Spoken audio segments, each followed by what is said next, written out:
c'est Mishra de Sakina, Ma'amar Lamed, Biur al-Ikutim, Yedia Yud Zain.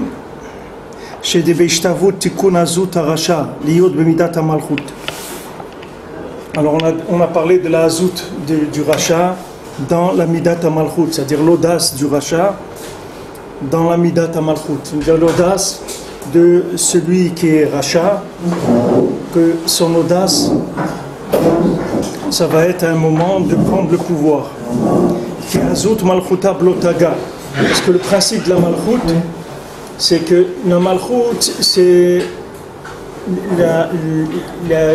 la Azut, ça s'appelle Malchuta Blotaga, c'est-à-dire que l'audace, c'est un pouvoir sans couronne.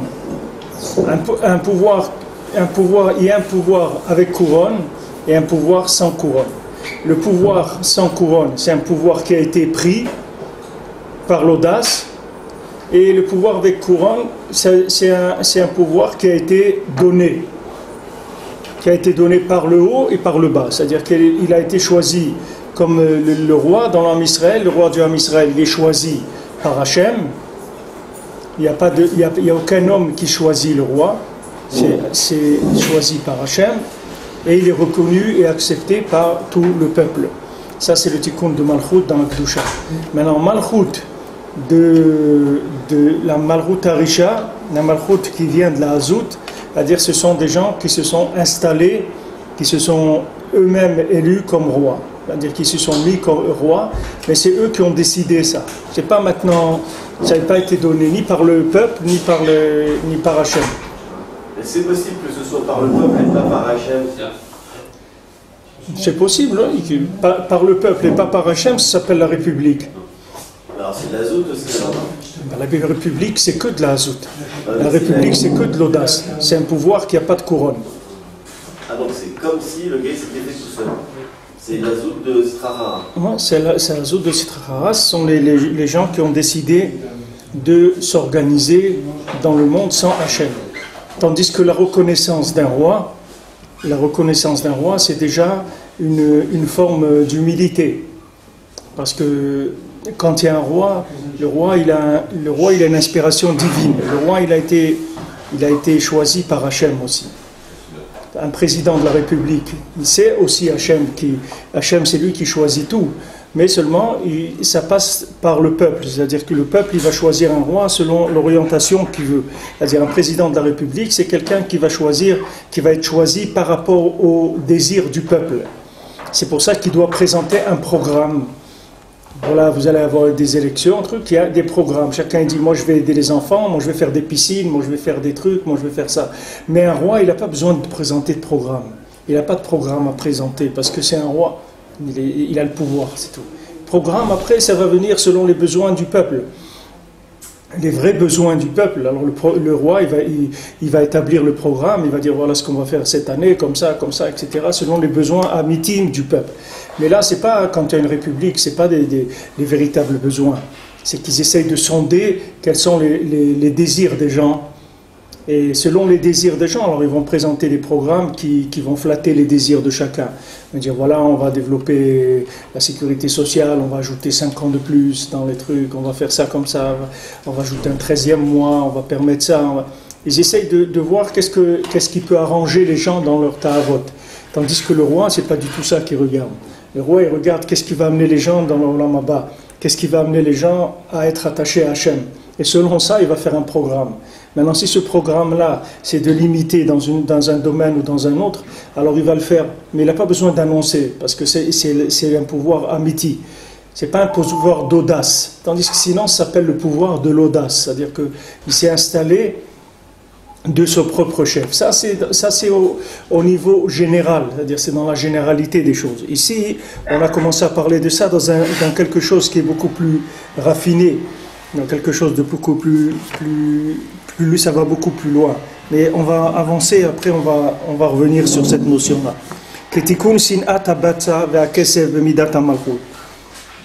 Maintenant, de la même manière que le pouvoir négatif, il va être pris par l'audace, alors le pouvoir de Gdusha, il va être aussi assimilé à la haine de l'argent. Sinon, ça ne sera pas possible. C'est-à-dire, tant que quelqu'un il aime l'argent, c'est quelqu'un qui est automatiquement, son pouvoir, il est faux. Il ne peut pas avoir un vrai pouvoir et aimer l'argent, ce n'est pas possible. Parce que l'argent, l'amour de l'argent, c'est le contraire du pouvoir de la Kedusha.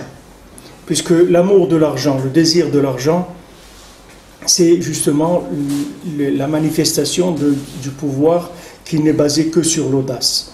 Quand tu prends Aman, Amalek, on a vu Aman, lui, tout son ignan, c'était ramasser de l'argent, avoir beaucoup d'argent, parce que plus on a d'argent, plus on est puissant. D'accord ? Maintenant, celui qui est un vrai roi, lui, il va chercher à ne pas avoir d'argent du tout. Parce que lui, il déteste l'argent. Pourquoi ? Parce que l'argent, pour lui, ça va le mettre dans un pouvoir qui n'est pas le pouvoir d'Hachem. Lui, il ne veut vivre que par le pouvoir d'Hachem. Donc maintenant, pour vivre par le pouvoir d'Hachem, il faut complètement lâcher le pouvoir de ce monde. Le pouvoir de ce monde, c'est l'argent. Donc quand quelqu'un court derrière l'argent, il aime l'argent, il veut plus d'argent, ça veut dire qu'il veut plus de pouvoir dans ce monde, mais du pouvoir indépendant d'Hachem. Parce que si maintenant tu veux du pouvoir d'Hachem, alors si Hachem il te donne le pouvoir, Hachem il peut tout te donner. Hachem, si tu as besoin d'argent, comme Shlomo Ameler, Hachem lui a dit, qu'est-ce que tu veux? Il dit, je veux la chokhma. Pourquoi tu veux la chokhma? Je veux la chokhma pour pouvoir juger le peuple, je dois servir le peuple. Il me faut une chokhma pour servir le peuple, pour juger le peuple. Alors Hachem lui a dit, puisque tu veux la chokhma pour la mettre au service de mon peuple, alors moi je vais te donner la chokhma comme il n'y a jamais eu, je vais te donner de la richesse comme il n'y a jamais eu, etc. Hachem il lui a donné tout. Pourquoi? Parce que son but, c'était uniquement de servir le Ham Israël. Il a dit, maintenant j'ai besoin d'un outil. Cet outil-là, il s'appelle la chokhma. Mais ce n'est pas pour moi, je ne veux pas de chokhma. Moi, Shlomo, je n'ai pas besoin de chokhma, du tout. Moi, je ne suis pas intéressé. Moi, je ne veux pas de chokhma, moi, je ne veux pas de richesse, moi, je ne veux rien du tout. Moi, je veux te servir, c'est tout. Maintenant, pour te servir, j'ai besoin d'outils. Alors, Hachem, il lui dit, moi, je vais te donner tous les meilleurs outils qui est dans le monde, puisque tu as décidé de me servir. Alors maintenant, vous voyez la richesse des rois, comme David Ameler, Shlomo Ameler, mais ce n'est pas des gens qui avaient une attache avec la richesse. Pour eux, la richesse, c'était rien du tout. C'est pas... David Ameler, il n'utilisait pas sa richesse du tout. David Ameler, il mangeait son bol de larmes tous les soirs avec un morceau de pain, c'est tout. Il n'avait pas du tout d'utilisation de la richesse. Parce que pour celui qui goûte le véritable pouvoir, la richesse, c'est quelque chose qui va venir le déranger. Parce que c'est quelque chose qui va être très très difficile à maîtriser. C'est dur à maîtriser la richesse. Quand quelqu'un il a de la richesse, c'est très très dur à maîtriser. Parce que la richesse, elle donne automatiquement un pouvoir qui est un pouvoir d'audace. Un riche, il décide, voilà, maintenant il va construire une ville, il va faire ça, il prend des décisions dans le monde, il les fait. Il fait ces choses-là. Maintenant, qui est-ce qui t'a dit que c'est ça qu'Hachem veut qu'on fasse? Qu'est-ce qui t'a dit que Hachem veut que tu fasses ça? Personne ne t'a dit, d'où tu sais? Maintenant, tu es venu, tu as décidé comme ça, avec ton argent, tu as créé une chose ou une autre, et tu regardes même pas si c'est la volonté d'Hachem. Si tu as du pouvoir, tu l'utilises.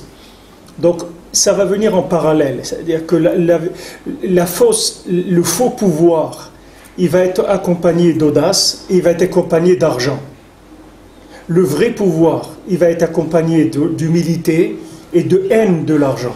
C'est pour ça que Rabbeinu, il emploie un mot qui est fort. C'est pas qu'il dit, il ne faut pas chercher l'argent. Il faut détester l'argent. Parce que quelqu'un qui cherche à s'en sortir béhémet, c'est-à-dire qui veut s'attacher à Hachem, il va voir ça comme du poison. Il va voir l'argent comme du poison. Parce que c'est quelque chose qui vient, mamash, lui empoisonner la vie. Comment ça va lui empoisonner la vie? Ça lui donne à chaque fois de l'indépendance par rapport à Hachem. À chaque fois qu'il a de l'argent, il devient indépendant. Après, il commence à chanter, à siffler, à faire sa vie. Tandis que quand il n'a pas d'argent, il a une dépendance permanente avec Hachem. Il ne peut jamais oublier Hachem. C'est valable pour tout, c'est valable même dans la Torah. J'ai vu hier un maasé d'un tzaddik, il y avait un autre grand rave qui était venu chez lui, qui était Meshamesh Oto. Il était avec lui tout le temps. Alors ce tzaddik-là, il lui a dit, regarde, quand tu me vois, si tu vois que je rentre trop dans des raisonnements de la Torah, trop en profondeur, et que tu sens que je perds un petit peu l'attachement à Hachem, alors tu me réveilles, tu me bouges pour que je sorte de là où je suis. Alors le Rav, ce Rav qui était le Shamash, le Rav qui était Shamash, lui aussi c'était un très grand sadique. Il était à côté de lui, il observait tout le temps quand il étudiait. Et jamais il a eu besoin de lui dire quoi que ce soit, parce qu'il le sentait que dans son étude, il était toujours attaché à Hachem. Mais un jour, il a eu l'impression qu'il est rentré dans des raisonnements et des trucs où il s'est un peu déconnecté de l'attachement à Hachem. Alors il a voulu s'approcher de lui pour lui bouger son vêtement haut, pour le réveiller. Et avant qu'il arrive, il dit « Je te remercie, ça va, je me suis repris tout seul. Je te remercie. » Pourquoi? Parce que c'est la même chose. C'est-à-dire que la chokhma, elle est intéressante, la sagesse elle est intéressante. Quand elle est utilisée comme un moyen de s'attacher à Hachem. Mais maintenant si la connaissance elle va m'éloigner d'Hachem, à quoi elle m'a servi cette connaissance? Elle m'a détruit ma vie, elle ne sert à rien. Donc les vrais tzadikim, eux, ils faisaient attention que quand ils rentraient dans la connaissance, de l'approfondissement des textes, de Torah on parle, ils faisaient attention de rester toujours attachés à Hachem, de ne pas perdre la dvekut b'Hachem, même s'ils sont dans l'étude de la Torah. Ne pas aller dans des raisonnements purs, sans qu'il y ait présence divine, attachement à Hachem dans ce raisonnement. C'est-à-dire qu'on voit même dans l'étude de la Torah. À Kolshken, quand ce n'est pas dans l'étude de la Torah, que c'est un pouvoir qui ne vient pas de la Chorma, mais un pouvoir qui vient de l'argent. Le pouvoir de l'argent, c'est quelque chose qui est très très dangereux. Et la plupart des gens, ils ne sont pas capables d'avoir de l'argent. La plupart des gens, c'est mieux qu'ils aient juste de quoi vivre, normal, c'est tout. Mais plus, c'est un danger pour eux. À moins que ce soit des gens vraiment exceptionnels, qui soient détachés, qui voient ça vraiment comme rien du tout, qu'ils n'ont aucun attachement à ça du tout. Rien, ils ont une sensibilité à l'argent. À ce moment-là, ces gens-là, s'ils ont un peu d'argent, ça ne leur donnera pas de pouvoir. Mais la plupart des gens, quand ils ont de l'argent, ils ont du pouvoir. Et ce pouvoir-là, c'est un pouvoir destructeur. Ce n'est pas un pouvoir qui est constructeur. Même si cette personne, elle construit des choses, elle fait des choses. C'est un pouvoir destructeur parce que cette personne-là, elle a pris le pouvoir d'Hachem. C'est ça qu'elle a pris. Même si vous promenez dans un jardin et vous dites, voilà, ce jardin, il a été construit grâce à la fondation de Los Angeles, d'un tel et un tel, un tel, un tel, c'est pas ça qu'il faut mettre. Il faut mettre un panneau, ce jardin, il a été construit grâce à la miséricorde d'Akadosh Baruch Hu. C'est tout. Point final. Comme on dit Dov, point barre, zéro, terminé. Il n'y a pas besoin de dire que ça a été construit par la fondation de Jérusalem, la fondation de là ou la fondation de l'autre. On n'a pas besoin de savoir ça. Et si on le sait, il y a un problème. On n'a pas besoin de savoir qui est-ce qui a financé ça. C'est Hachem qui a financé. C'est pour l'honneur d'Hachem, pour le nom d'Hachem, c'est tout. On ne veut rien d'autre. C'est tout ce qui nous intéresse. Maintenant, si quelqu'un n'est pas capable de faire ça, alors il vaut mieux qu'il reste tranquille, c'est tout. Il vaut mieux qu'il demande à Hachem qu'il ne lui donne pas de l'argent. Parce que c'est dangereux. Dès qu'il y a de l'argent, il y a indépendance. Dès qu'il y a chokhma, il y a indépendance. Et dès qu'il y a indépendance, l'homme il est en danger. Parce qu'il est en train de tourner en circuit fermé. Il n'y a pas de présence divine dans sa vie. Alors, ce qu'il dit ici, c'est de l'audace. La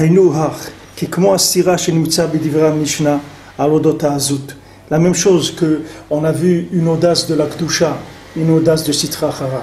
On a vu que si quelqu'un n'a pas de l'audace, il ne peut pas apprendre la Torah. Et d'un autre côté, si quelqu'un a de l'audace, il va au Gehinam.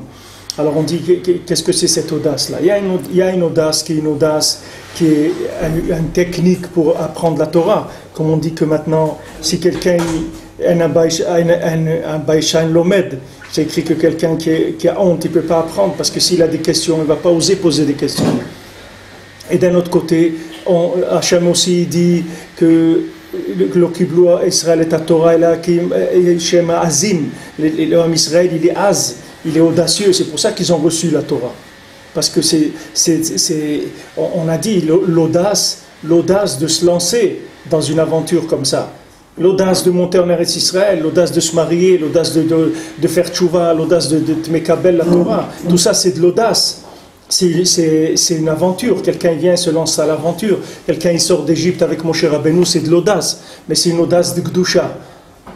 Maintenant le Ham Israël, il a cette audace-là de pouvoir décider, s'engager dans des choses qui sont des choses très élevées, c'est-à-dire que le Ham Israël, il a la capacité de quitter la connaissance du monde pour aller vers l'inconnu. C'est ça la force du Ham Israël.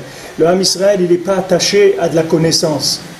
Le Ham Israël, il est capable de sortir de toute contingence de la connaissance pour aller vers l'inconnu, et ça en permanence. C'est-à-dire le Ham Israël, c'est comme un joueur l'Abdil qui joue à la roulette, et tout ce qu'il gagne, il le remise sans arrêt, sans arrêt, sans arrêt.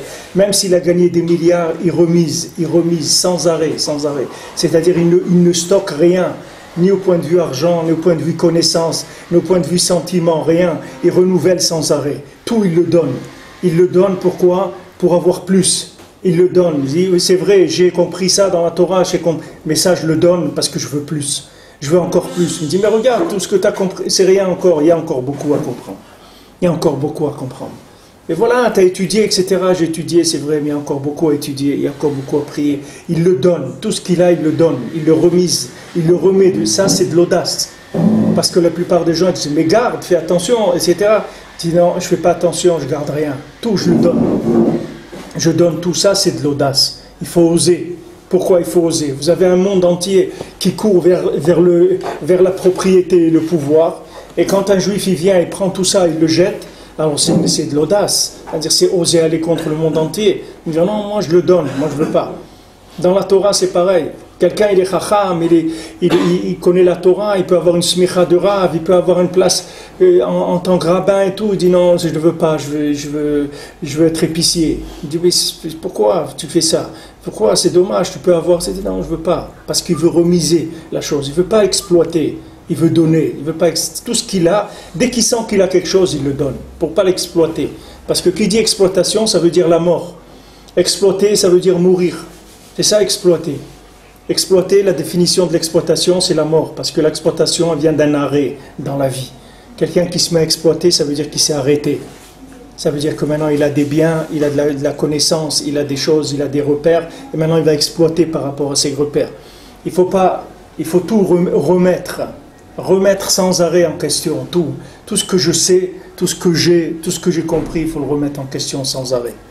Le maasé que je vous avais raconté de Rav Abravanel, que quand le roi d'Espagne, il lui avait demandé, parce qu'il y avait un curé qui était venu parler du mal contre Rav Yitzhak Abravanel.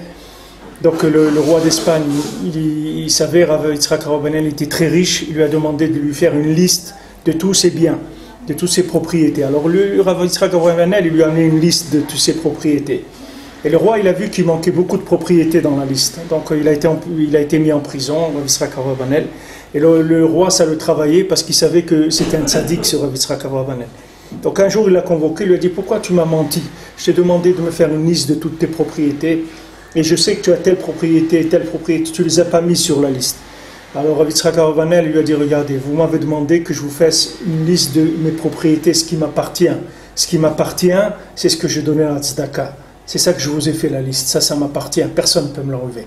Mais ce qui est à moi, la preuve, regardez, en un jour vous m'avez mis en prison, j'ai tout perdu. Donc vous m'avez demandé qu'est-ce qui m'appartient, c'est ce que j'ai donné, ça m'appartient. Ça je l'ai inclus dans l'infini, personne ne peut me le prendre ça. Avant que quelqu'un vienne me le prendre, moi je l'ai déjà inclus dans l'infini, ça y est. Ça c'est valable pour tout, c'est valable pour l'argent, c'est valable pour la chokhma, c'est valable pour tout ce qu'un homme il a dans sa vie. Si quelqu'un il s'est donné, il a inclus dans l'infini. Il a de la sagesse, cette sagesse il s'en débarrasse pour aller vers une plus grande sagesse. Cette sagesse qu'il a eue, elle s'est inclue dans l'infini. Alors que s'il la garde, ça va être une source d'exploitation. Donc ça c'est une remise en question permanente de cette audace-là. Alors d'un côté il faut l'audace de la Kedusha, et d'un autre côté il faut faire attention à l'audace de Sitra Achara qui vient de l'arrêt sur une des étapes qui mène au but. Il ne faut pas s'arrêter, comme dans Shabbat, il ne faut pas s'arrêter ni le dimanche, ni lundi. Voilà, on sort de Shabbat, on fait Havdalah, et tout de suite après, on commence à penser au Shabbat d'après. Quand est-ce qu'il va arriver Shabbat? Il dit, mais pourquoi tu fais Havdalah? Et alors, reste dans le Shabbat. Si tu l'aimes tellement, le Shabbat, alors reste dedans. Il dit, non, on ne peut pas rester dedans. Parce que si on reste dedans, on ne saura plus qu'est-ce que c'est Shabbat. On a besoin d'arrêter, de dire, voilà, maintenant on fait Havdalah, c'est plus Shabbat. Et dès que j'ai fini l'Havdalah, je commence à dire, oh, quand est-ce qu'il va venir Shabbat? Vaï nafash, comme Rabbeinu dit. Vaï nafash, où est l'âme supplémentaire que j'ai reçue le Shabbat? Ça y est, tout de suite dans l'Havdalah, je commence déjà à me languir vers l'âme supplémentaire qui va me revenir la semaine prochaine. Parce que toute ma vie, elle tourne autour du Shabbat. N'importe qui, ça doit être comme ça sa vie, c'est qu'elle doit tourner vers un point central. Il doit avoir un point central dans sa vie. Ce point central, il peut englober absolument tout. Si quelqu'un, il y a des repères qui sont des points centrales dans la vie, qui sont Eretz Israël, qui sont le Shabbat, qui sont le Tzaddik, ce sont des points qui englobent absolument tout. Une fois le Baal Shem Tov, ils ont demandé au Baal Shem Tov, il y a une communauté qui a demandé au Baal Shem Tov, on veut un Rav, on a besoin dans notre communauté, donnez-nous un de vos élèves qui soit Rav dans notre communauté. Alors le Baal Shem Tov, il a envoyé un de ses élèves qui soit Rav là-bas. Alors quand il est arrivé là-bas, il a fait 2 erreurs dans sa rabbanout, une erreur de jugement. Quand il y avait un jugement d'argent, il s'est trompé, il n'a pas fait comme il fallait. Et autre chose aussi, dans la tzedaka, il a enlevé à quelqu'un, il avait l'habitude de recevoir toutes les semaines de l'argent de tzedaka, etc. Et lui, il a fait quelque chose qui pensait être plus équitable. Enfin, il a fait 2 choses qui étaient une erreur. Ces 2 choses, ça a fait sur lui une accusation dans le ciel. Et alors dans le ciel, on a appelé le Satan, on lui a dit voilà, ce rave-là, il est on te le donne, tu fais de lui ce que tu veux, parce qu'il a fait 2 choses qu'il fallait pas faire. Maintenant, il est entre tes mains, fais de lui ce que tu veux. Il dit, alors le Satan dit, mais je peux rien lui faire. C'est un élève du Baal Shem Tov, il appartient au Baal Shem Tov. Et il dit, non, on va le sortir de la propriété du Baal Shem Tov. On va le sortir du cercle du Baal Shem Tov et tu vas pouvoir lui faire ce que tu veux. Alors ça a été comme ça, le Shabbat matin, ce Rav-là, il avait l'habitude de prier chez lui à la maison, et pour Kriyat HaTorah, il allait à la synagogue, et après la synagogue, les gens ils venaient faire kiddush chez lui, il leur donnait à boire un peu de lechaïm, un peu d'alcool, et des gâteaux, etc. Il faisait kiddush chez lui. Lui, jamais il buvait d'alcool ni rien. Alors ce Shabbat-là, il lui a pris une envie terrible de boire de l'alcool comme ça. Alors, avant de faire la tfila, il a pris toute la bouteille qu'il y avait là-bas de vodka, ou schnapps, il a bu entière. Et après, il a eu une envie de se convertir, d'aller chez les curés, de partir, d'aller chez le curé. Alors, il est avec son habit de Shabbat et tout, il est sorti de chez lui, il a couru, il est arrivé chez le curé. Alors, le curé lui a dit, qu'est-ce que tu veux, tout ça, et c'était le rave de la ville. Il dit, je suis venu pour me convertir, truc. Alors le curé était content, il dit mais je suis désolé, je ne peux pas m'occuper de toi, j'ai des invités et tout, voilà. Et tu vas être là, après ce soir je m'occuperai de toi. Donc il lui a donné, il a dit, le curé a son chamash, il lui a dit voilà, tu vas t'occuper de lui, tu lui donnes à manger, à boire, tout ce qu'il veut. Alors lui il était là-bas, il buvait et après il vomissait, le pauvre, et des trucs, il se levait, il buvait encore, il attendait le moment où il allait pouvoir être converti par le curé. Maintenant, le Baal Shem Tov, lui, il est assis à Souda Shlishit, et lui, le Baal Shem Tov, il a son habitude, c'est qu'à Souda Shlishit, il passait tous ses élèves, il les scannait, c'est-à-dire il scannait tous ses élèves, pour savoir comment ils allaient, etc. Maintenant, il arrive sur celui-là, il voit grave. Alors, Baal Shem Tov, il dit, comment mes élèves, comment il arrive une chose pareille? Alors il cherche, vous savez pas, il monte dans le ciel, il monte jusqu'à l'endroit où il y a eu le jugement sur cet homme-là. Il dit voilà, alors il dit mais c'est quoi ça? Qu'est-ce qui a permis de faire une chose comme ça? Il dit voilà ce qu'il a fait de mal, il a fait ça et ça. Baal Shem Tov, il dit mais c'est quelqu'un d'extraordinaire, regardez, c'est quelqu'un, toute sa vie, il a toujours fait Melavé Malka, jamais une fois de sa vie il a raté le Melavé Malka, le 4e repas de Shabbat. Comment on pouvait lui faire une chose comme ça? Alors bon, et quand il a amené cet argument, Baal Shem Tov, ils ont dit bon d'accord, on est d'accord, pour Melavé Malka on est d'accord, mais à condition qu'il ne rate pas, c'est-à-dire même ce Melavé Malka il faut qu'il le fasse, c'est parce que s'il rate celui-là, on le laisse là-bas, il n'y a pas de... Alors le Baal Shem Tov, il appelle un de ses élèves, il lui donne une challah qu'il avait à table, une tranche de son pain et une challah entière, il lui dit va, prends ça et va. Alors lui il sort, bien sûr l'élève du Baal Shem Tov il ne sait pas va ou quoi, rien, il va, c'est tout. Il va et sur la route il voit il y a des mini-hordes, des difficultés, il a des fois du gravier sur la route, des fois il y a du sable, il s'embourbe dans le sable comme ça, et il va comme ça, et il arrive jusqu'à l'endroit là-bas du curé, de la maison du curé, il rentre, et il voit ce rave-là, et des élèves du Baal Shem Tov couchés par terre, dans tout ce qu'il avait vomi, le pauvre, avec ce qu'il buvait, etc. Alors il l'a réveillé, il a dit qu'est-ce que tu fais? Il lui dit non, moi je suis venu là pour ça. Bon, alors il lui dit bon, maintenant on va pas discuter et tout, maintenant il faut faire laver malka. Alors, tu vas te laver les mains, tu vas faire laver malka. Alors d'accord, il va, il fait une tilat yadayim, il vient, il fait un motzi. Il mange dès qu'il goûte la challah du Baal Shem Tov, tout de suite son esprit revient, il commence à pleurer, il dit qu'est-ce que j'ai fait, cette folie, etc. Bon, après ils sont retournés ensemble, ils ont ramené chez le Baal Shem Tov, et le Baal Shem Tov lui a donné un tikkun. Mais qu'est-ce que je veux dire par là? Pourquoi je raconte ce maasé? C'est que maintenant, quelqu'un, il dépend du cercle dans lequel il rentre. C'est ça qui va faire sa vie.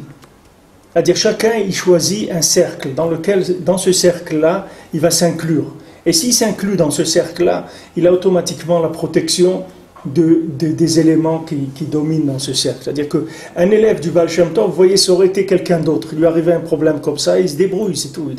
Il fait ce qu'il peut faire, c'est tout. Parce que quand les clipotes, elles attaquent quelqu'un, il peut rien faire. Il peut rien faire. Maintenant, quelqu'un qui le voit de l'extérieur, il va dire, le pauvre, regarde ce qui lui est arrivé, etc. Mais parce qu'il ne peut rien faire. Il ne peut rien faire. Qu'est-ce que tu veux qu'il fasse? Il s'est fait attaquer par des clipotes. Ils lui ont pris la tête. Ça y est, qu'est-ce que tu veux qu'il fasse? Mais maintenant, il a un rave. On peut pas faire de lui ce qu'on veut. Parce que lui, il est sous la domination, il est sous la loi. Sous le quoi?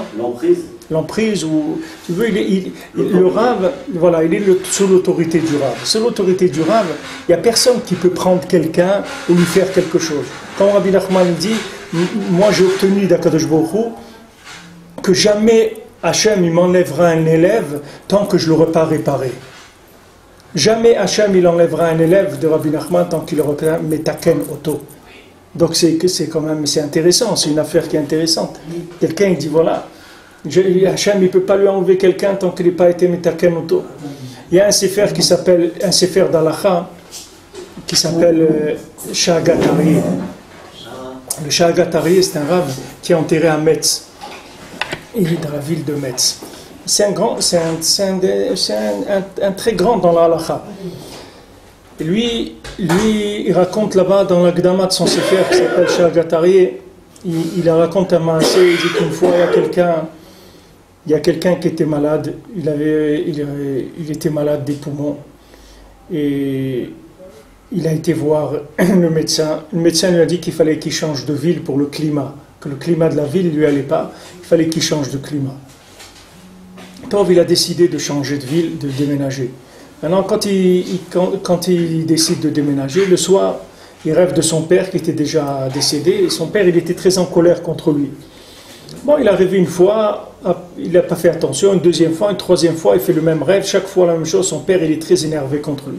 Alors, il ne comprenait pas, il est allé voir le Rav, il lui a demandé, il a été voir un tzaddik qui avait là-bas, il lui a demandé, voilà, j'ai rêvé de mon père 3 fois, voilà, il a dit, qu'est-ce qui se passe dans ta vie, etc. Il a dit, voilà, moi j'ai une maladie des poumons, etc. Et les médecins m'ont dit qu'il faut que je déménage, donc je vais déménager, et depuis que j'ai pris cette décision, je sais pas, je rêve de mon père, il est très en colère, je ne sais pas ce que c'est.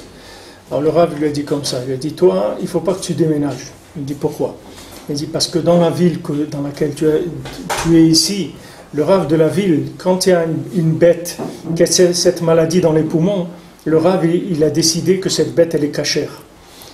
Maintenant, dans la ville où tu veux aller habiter, le Rav là-bas, il a décidé que la bête, elle est tréfa, c'est-à-dire qu'elle est morte, elle est considérée comme morte si elle a cette maladie. Donc si tu vas là-bas, tu vas mourir tout de suite. Sache, c'est pour ça que ton père, il est énervé comme ça. Alors tu restes tranquille, tu ne déménages pas. Comme ça, il a continué à vivre tranquillement dans la ville où il était. Pourquoi? Parce que quand tu rentres sous l'égide. Sous l'égide du Rav. Quand le Rav il dit En shum yush ba'olam klal, ça veut dire que tu ne vas pas jamais être mitieresh. Parce que le Rav il a décidé que tu ne vas jamais être mitieresh. Quand le Rav il a dit que tu vas être besimcha tamé, tu vas être besimcha, tu vas arriver. Pourquoi? Parce qu'il a décidé. Parce que tu es sous cette décision-là. C'est pas toi qui vas arriver à ça. Toi, tu peux arriver à rien du tout. Toi, la seule chose que tu peux choisir, c'est des cercles d'influence, c'est tout. C'est la seule chose qui est entre tes mains. tu dois choisir des cercles d'influence. Alors si tu veux choisir un cercle d'influence de gens qui font du football, eh ben tu vas toujours parler de la Coupe du Monde, des chaussures à crampons, des ballons en cuir, des terrains, des meilleurs footballeurs du monde, etc. Tu vas évoluer là-dedans. Si tu choisis autre chose, là où tu vas évoluer, tu seras sous ce cercle d'influence. Donc les maaseh, c'est ça le choix de la personne. Le choix de la personne véritable, c'est uniquement de choisir le cercle dans lequel elle va évoluer. Une fois qu'elle a choisi ça, le reste c'est réglé. Le reste qu'après, ça va être que des conséquences de ça. Et si quelqu'un maintenant...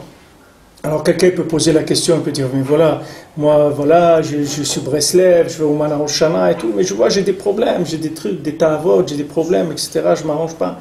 Il dit, la seule chose qui te manque, c'est uniquement que tu rentres dans le cercle, c'est la seule chose qui te manque. C'est-à-dire, tu crois que tu t'es rapproché, mais tu ne t'es pas rapproché complètement assez, de manière à ce que ça aussi, ça parte. Parce que le Rav, il a le pouvoir de te sortir de toutes tes ta'avot. Le tzaddik, il peut te sortir de tout ce que tu peux avoir comme ta'avot. Il n'y a aucune ta'ava qui va rester. Mais seulement, il faut te rapprocher de la source, c'est tout. Plus tu te rapprocheras de la source, et plus il va te nettoyer. Et tu n'as rien à faire d'autre. C'est la seule chose que tu as à faire. Comme Yeshua ben Nun, tu restes avec Moshe Rabbeinu, c'est tout. Tu rentres dans la tente de Moshe Rabbeinu, tu ne bouges pas de là-bas. On dit, tu plantes la tente, là-bas, tu ne bouges pas. Tu restes avec Moshe Rabbeinu. Et ça va faire que toutes les Yeshuot, elles vont venir. Toi, tu n'as rien à faire. Toi, tout seul, tu ne peux pas te battre. Lui, tu vas te battre contre Amalek, mais c'est Moshe Rabbeinu qui se bat contre Amalek, c'est pas toi.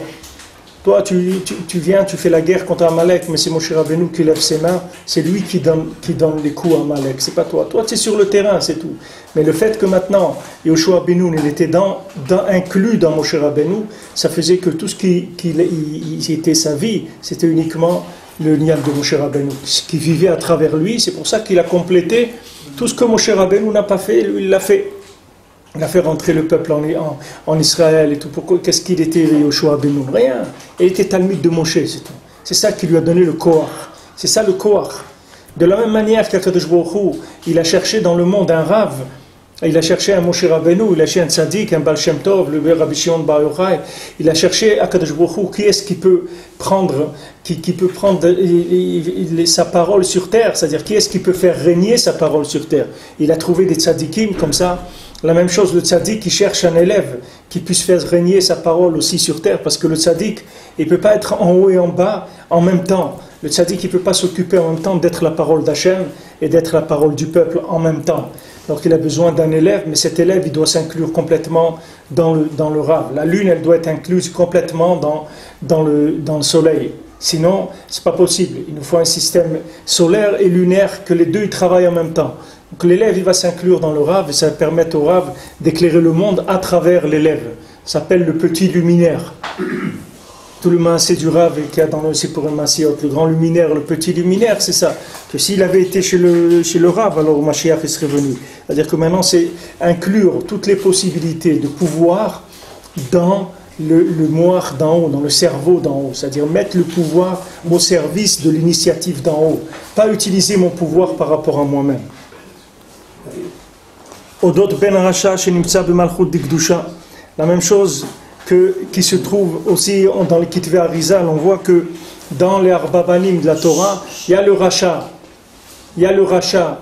Maintenant, le Racha qui est dans la Haggadah. Ce Racha-là aussi, il fait partie de la Gdusha.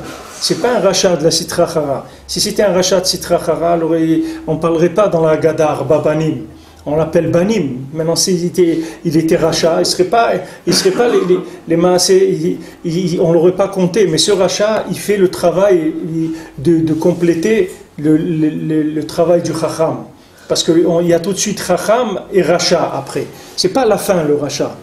Le Racha, il est tout de suite après le Chacham. Parce que le Racha, c'est lui qui va équilibrer dans le monde l'extrait de Chokhmah. Comme il a dit, je ne sais pas qu'est-ce qui m'a envoyé un discours comme ça d'un ministre espagnol, un ancien ministre espagnol, ou je sais pas. Allez, hein? Asnar, qui est sur Israël. Ouais.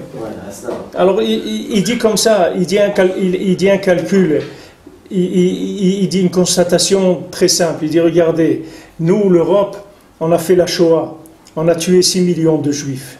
Maintenant, qu'est-ce qu'on est en train de payer? C'est qu'on nous a envoyé en échange 20 millions d'Arabes qui ont détruit complètement nos pays, qui ont tout pris, qui ont détruit notre vie, qui ont détruit notre façon de voir la vie, qui ont détruit tout le goût de la vie qu'on avait, ils l'ont détruit complètement. Voilà ce qu'on a payé pour avoir tué 6 millions de gens qui étaient la lumière du monde. Il dit là-bas la conscience du monde, les gens qui ont emmené le plus de choses au monde. Et après il fait un compte là-bas dans les différents chercheurs et les trucs et tout. Il amène il dit voilà combien il y a d'Arabes dans le monde, 1,2 milliard, quelque chose comme ça. Et sur 1,2 milliard, il y a 24 prix Nobel.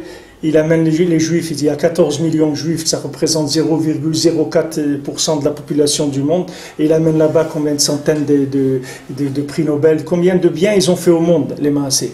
Alors c'est une constatation pshuta, c'est-à-dire que maintenant, le rachat, il est venu rattraper le travail du Chacham. Quelqu'un, il n'a pas voulu utiliser la chokhma dans la Kedusha.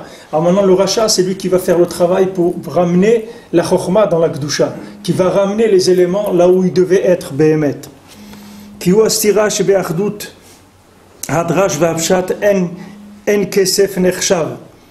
C'est la contradiction qu'il y a aussi entre le drash et le pshat, dans En Kesef Nechshav. En Kesef Nechshav, on a vu qu'est-ce que c'était que l'argent, il n'était pas considéré. C'est à l'époque de Shlomo HaMelech. À l'époque de Shlomo HaMelech, l'argent, l'argent pour eux, c'était rien du tout. C'était pas un du tout, l'argent. Ils faisaient pas de l'argent quelque chose. Pour eux, c'était rien. Alors le fait que l'argent, il n'était pas considéré, ça fait que le pouvoir d'Hachem, il était en place. Le pouvoir d'Hachem, il était en place, parce que les gens ne considéraient pas l'argent. Mais quand les gens ils ont commencé à considérer l'argent, alors automatiquement, le pouvoir d'Hachem, même quand il y avait un roi, il a diminué. Excuse-moi, par rapport à ce que tu as dit juste avant, là, sur le ministre qui a dit que voilà, la punition d'avoir rejeté les Juifs ou détruit les Juifs, c'est que maintenant les Arabes, ils viennent, ils détruisent l'Occident. Mais tu avais quand même dit que les Arabes, spirituellement, ils sont au-dessus de l'Occident. C'est-à-dire que c'est un mal pour un bien pour eux. C'est pour ça que je te dis qu'il s'appelle le rachat, il rentre dans les 4 fils, parce qu'il vient rétablir, c'est comme Ishmaël. Ishmaël, il est venu réparer Abraham Avinu, les Maasé. Ishmaël, il a donné la possibilité que Yitzhak puisse exister. C'est vrai que le but du monde, c'est Yitzhak. Mais pour que Yitzhak il existe, il fallait Ishmaël. Il fallait Ishmaël parce que Ishmaël, c'est comme un refroidisseur. C'est comme si tu as le système d'eau dans le moteur, si tu as le radiateur. C'est-à-dire qu'il y a de l'eau dedans. Mais cette eau-là, si tu la laisses, elle peut éteindre le moteur. Mais le massé n'éteint pas le moteur, elle le refroidit pour pas qu'il explose. Maintenant, ça c'est pareil. Yitzhak, comme Abraham Avinu, il venait de là où il venait, des maisons d'Avodah Zarah, etc. Abraham Avinu, même qu'il était dans les chassadim, il a fait sortir de lui une rigueur qui était à l'extrême. Cette rigueur qui était à l'extrême, les Maasé ne pouvaient pas vivre dans le monde. C'était une rigueur qui n'avait pas de place dans le monde. Alors pour adoucir cette rigueur, il a fallu qu'il y ait Ishmaël. Ishmaël, il a adouci la rigueur d'Yitzhak. Maintenant, lui, il n'en est pas conscient. Lui, il n'est pas conscient de ce qu'il fait. Mais les Maasé, les éléments, c'est pour ça que ce rachat-là, il est inclus dans l'herbe Abanim. Parce que les Maasé, il aide la continuité du monde. Il est manipulé par Hachem. Lui, il ne le sait pas, mais il est manipulé par Hachem comme un élément qui va temporiser, qui va calmer, si tu veux, le monde.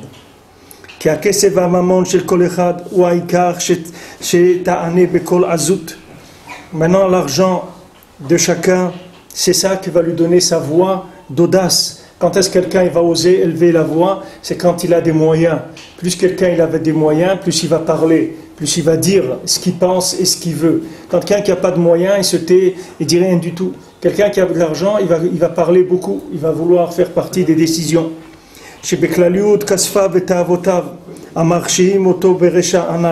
Parce que avec son argent et ses ta'avot et ses plaisirs, qui le rendent rachat, dans le récha, c'est-à-dire que son argent et ses plaisirs ils sont liés, puisque maintenant dès que l'argent il n'est pas soumis au service d'Hachem, automatiquement il va donner des ta'avot de ce monde, que le shoresh, la racine des ta'avot, c'est l'indépendance. C'est ça la racine des ta'avot. La racine des ta'avot, c'est l'indépendance. Tous les pays que vous voyez qui étaient sous-développés, qui ont voulu l'indépendance, ils ont perdu énormément en ça. Alors que s'ils étaient restés dépendants, ils auraient pu prendre tout l'autre pays, ils l'auraient avalé entièrement et ils seraient restés toujours dépendants. Et ils auraient avalé l'autre pays qui voulait les exploiter, ils l'auraient avalé entièrement, mais chez eux, ils n'auraient même pas besoin de s'extrapoler. Là, ils ont été obligés de quitter leur pays pour aller manger la France ou l'Allemagne ou l'Angleterre chez eux. Mais ils seraient restés, ils n'auraient pas été indépendants. Ils seraient restés chez eux, ils auraient avalé ces pays chez eux-mêmes. Ils n'auraient pas eu besoin d'aller. Parce que les Maasé, quand quelqu'un il est dépendant, c'est là où il a tous les avantages. Plus quelqu'un il est dépendant du pouvoir, et plus il tire les avantages. Maintenant, avec le pouvoir suprême, qui est le pouvoir d'Hachem, plus quelqu'un il est dépendant, plus il reçoit un assistanat d'Hachem lui-même, pas des gens intermédiaires. Quelqu'un il croit avec son argent, il va arriver à faire des choses. Mais avec la chokhma d'Hachem, avec l'argent d'Hachem, avec le pouvoir d'Hachem, il peut faire beaucoup, beaucoup plus de choses que ce qu'il va faire avec son argent. C'est pour ça qu'il faut une soumission en permanence, parce que s'il n'y a pas de soumission, ça devient automatiquement des systèmes de ta'avot, d'exploitation de ce monde. Bien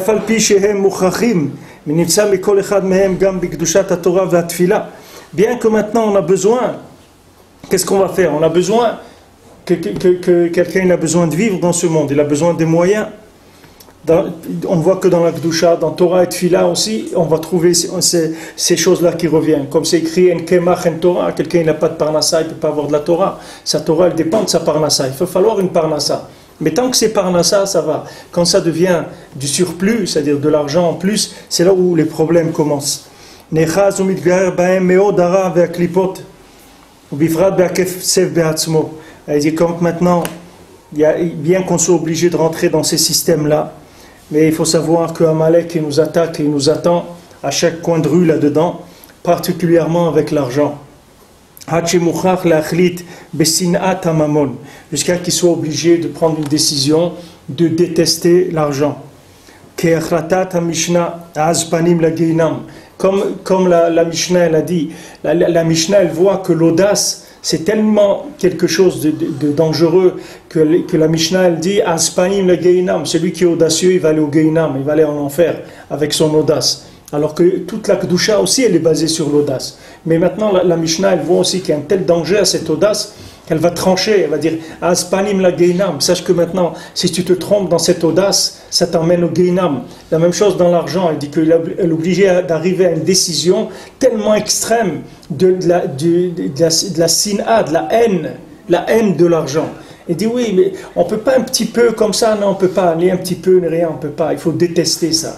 Il faut détester ça. Et tant que tu ne détestes pas ça, c'est que tu ne sais pas comment ça te fait mal. Parce que tu ne sais pas comment c'est quelque chose qui te fait mal. Le jour où tu sauras combien ça te fait mal, tu vas voir comment tu vas détester cette chose-là. Tu veux vivre ce qu'il faut pour vivre, tu veux rien d'autre. Tu veux pas, et encore tu veux si Hachem peut te donner tous les jours ce que tu as besoin, que tu n'es pas ni avant ni après tu as besoin. Avant tu n'en as pas besoin, après tu n'en as pas besoin. Qui te donne ce que tu as besoin chaque jour. Tu leur donnes ce qu'ils ont besoin dans le moment où ils en ont besoin. C'est tout. On ne veut pas ni avant ni après. On ne veut pas qu'il en reste des traces et on ne veut pas en avance. On veut juste ce qu'il y a besoin, comme la manne. Chaque jour elle tombe, tu la prends, tu rentres chez toi, tu manges. Si tu veux en garder, ça pourrit. Le seul jour où tu peux prendre 2, c'est le vendredi, c'est tout. Parce qu'il y a Shabbat. Tu dois prendre 2.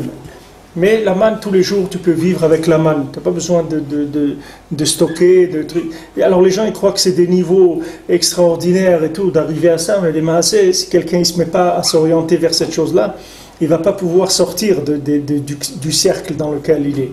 Parce que le cercle de l'argent, c'est ce qui attrape le plus les gens.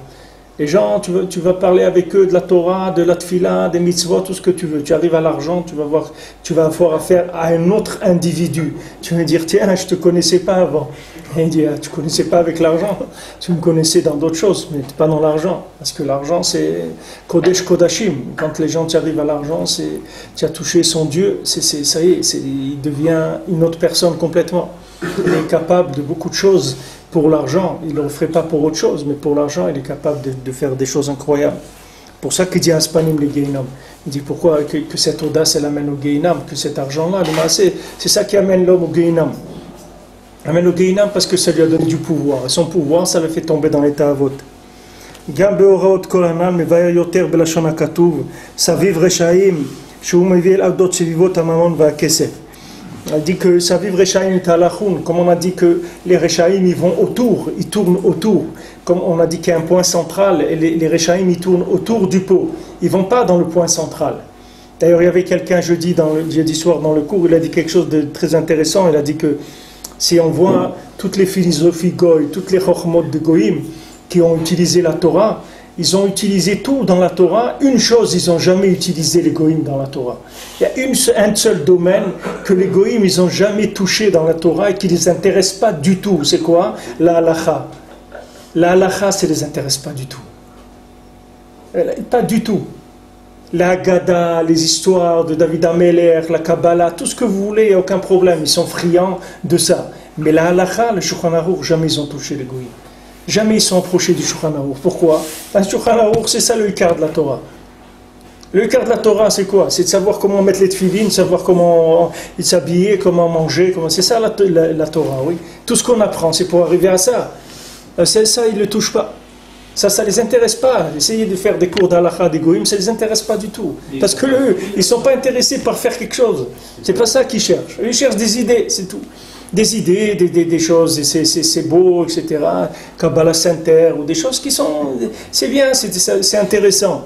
Mais les maaseh, la halakha, ils ne intéressent pas du tout. Ils essaient quand même de se faire des règles light, des règles adaptées à des tavot, tout ce que tu veux. Mais ils ont quand même un code de loi qu'ils essaient de mettre en place, qui n'est pas stable en général ou qui ne tient pas la durée, mais en tout cas ils essayent quand même. On ne dit pas les codes de loi des Goïm, il n'y a pas de problème. Mais ces codes de loi, c'est toujours par rapport à la gestion d'une vie sociale qui est conçue dans ce monde-là, pas pour l'autre monde. Tu comprends? Eux, il n'y a aucune loi qui est dans... Tandis que nous, c'est le contraire. Nous, même quand tu vois une loi, que apparemment c'est une loi sociale, elle n'est pas sociale du tout. On l'a vu ici. On l'a vu ici. Il dit, Rabbi Nathan il l'a dit dans l'écouté à la Chot. Il dit, on est Béchalom. Comme il a amené Boaz. Et il dit, Boaz, il vient, il dit, Shalom Beshem Hashem. Que les Chachamim, ils ont été métaken, que maintenant il faut dire Shalom Beshem Hashem. Comme on dit, Hashem Yitrak, Hashem soit avec toi. On dit le Shalom avec le nom d'Hashem. Pourquoi? Pour bien préciser que sache que nous on est Béchalom. Pas pour un Shalom social. C'est le Shalom du nom d'Hachem. On est Béchalom parce que c'est la façon de s'attacher à Hachem d'être Béchalom. C'est pas des Shalom parce que c'est plus intéressant. Parce qu'une fois, toi tu fais une surprise partie au premier étage, tu fais de la musique jusqu'à 3 heures, et un autre jour, moi je vais faire aussi. Alors comme ça on est Béchalom, chacun fait ce qu'il veut. Non, c'est pas pour ça qu'on est Béchalom. On est Béchalom parce que le Shalom c'est une façon de s'attacher à l'infini. C'est un moyen de s'attacher à l'infini. C'est pour ça qu'ils ont dit, maintenant on va dire Shalom, Beshem Hashem. Pour dire voilà, pas comme tu vois ici à Yerushalayim, Shalom Saint-Terre, Peace Saint-Terre, ou des trucs comme ça, que soi-disant la paix entre les peuples, des trucs comme ça. Mais c'est des notions chez eux qui sont des notions uniquement d'exploitation de ce monde. Nous, c'est pas du tout pour l'exploitation de ce monde. Nous, le Shalom, c'est uniquement pour être avec Hachem. C'est pour ça qu'on est Béchalom. C'est pour ça quand tu dis ils font des lois, etc., des mitzvot de Bnei Noach qui doivent mettre des tribunaux et faire gérer la vie sociale. Mais cette vie sociale-là, elle est vécue que par rapport à ce monde. Elle n'est pas vécue par rapport à l'autre. On ne regarde pas qu'est-ce que ça va donner comme finalité, cette chose-là. Ce qui est toujours, qu'il faut avoir toujours à l'esprit, c'est la finalité de la chose. Est-ce que ça donne quoi à la fin? Si tu sais ça, alors il n'y a pas de problème. Si pour les non-juifs, c'est déjà ça de faire des lois de vie sociale. Ouais. Ça s'appelle Kiyum du Derech Eretz. C'est pour pas que les gens ils se détruisent. Parce que s'ils se détruisent, le Keli lui-même, il ne va plus exister. Mais ça n'a rien à voir avec ce qu'on fait nous dans la halakha. Non, rien à voir. C'est pas une notion halachique du tout. La notion halachique, c'est attaché à l'infini. La halakha, elle est à l'infini. C'est pour ça que des fois, dans la halakha, tu vas avoir des trucs qui ne sont pas logiques du tout. Mais c'est la halakha, c'est tout. C'est-à-dire la halakha, elle va te donner des choses logiques, tu pourras comprendre, mais à des moments, elle va te sortir une chose qui n'est pas logique du tout. Et elle ne va pas se fatiguer à te donner de la logique. Pourquoi? Parce qu'il y a une ouverture dans la halakha pour toujours te faire savoir que chaque halakha, les maaseh, c'est Ein Sof. C'est l'infini qui est là-dedans. C'est pas fini.